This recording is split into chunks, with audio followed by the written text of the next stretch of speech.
Hi guys, today we are going to talk about the era of reform by Jayesh Aidan and James Parker. This era talks about women's rights, so get excited! Utopian communities. Utopian communities plan to create a perfect society based on everyone working together to make a perfect society. But they don't survive too long. Utopian communities are totally impractical, so they die really easily. Transcendentalism, a literary and philosophical movement that emphasized knowledge by observation of the world and thought of personal spiritual experiences. Truth is found in nature, told Ralph Waldo Emerson, the founder of Transcendentalism. He was followed by Thoreau and Walt Whitman. This movement founded the civil disobedience movement. In the picture below shows a violent pond. This is where Thoreau wrote his book, about 2 years spent on the Walden Pond. And the picture besides that is The Leaves of Grass. It's a book wrote by Walt Whitman. And the next picture is the famous symbol of Emerson, his Emersonian eye. This symbolizes a really great stuff. Education. Education was really important in that century, but slaves and women were not really well educated. So the Grimke sister helped educate African Americans, also worked for abolition and suffrage, and schooled the slaves.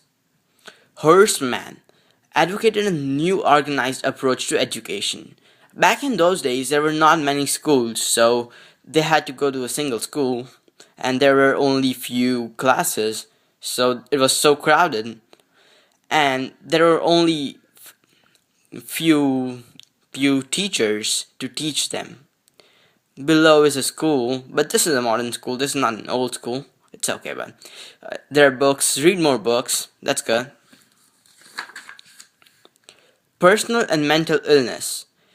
The problem is mentally ill people were kept in prisons with criminals.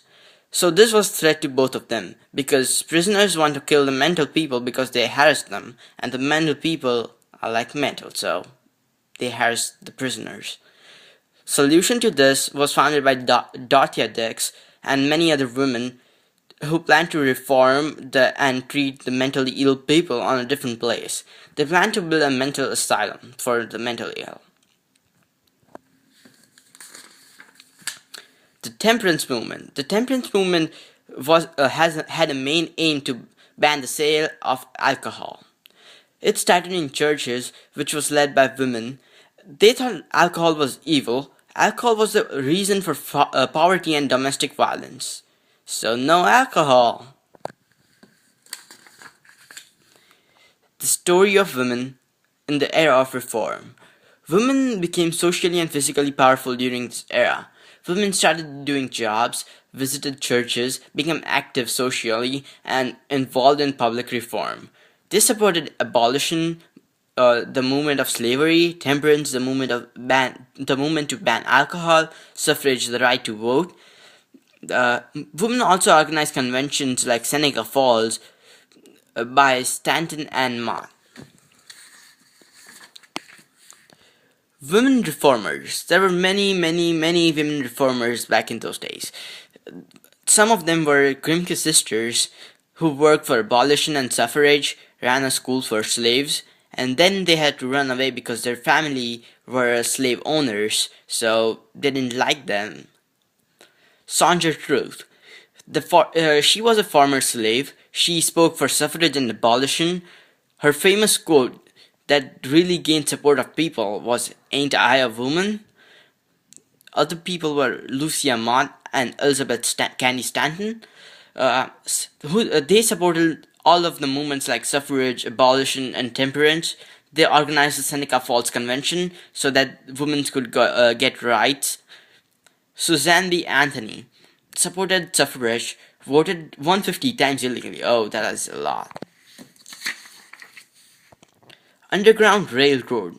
Many tried to escape on luck from slavery. Slaves helped each other to escape. They traveled on nights, followed the North Star so they can go to north in the northern region where there was no slavery. They rested in safe houses, and Harriet Tubman was considered to be the best conductor of slave underground railroad. Thank you guys for watching my video and hope you have a nice day.